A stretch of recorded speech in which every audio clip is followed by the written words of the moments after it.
Dari beberapa video yang diunggah di Instagram, kondisi Indra Bekti terlihat semakin membaik.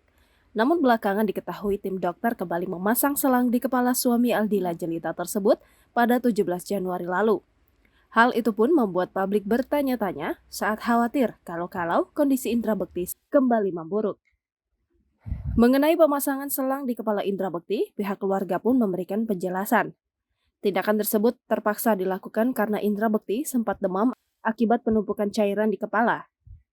Besar kemungkinan tim dokter tidak akan melepas selang yang ditanam dalam kepala lelaki 45 tahun itu. Sejauh ini pemasangan selang di kepala terbukti berdampak positif ke Indra Bekti, kesehatan sang artis berangsur pulih seperti sebelumnya. Indra Bekti mengalami pecah pembuluh darah di otak pada 28 Desember lalu dan dilarikan ke Rumah Sakit Abdiwaluyo Menteng, Jakarta Pusat. Tim dokter pun langsung melakukan tindakan operasi dan berjalan lancar.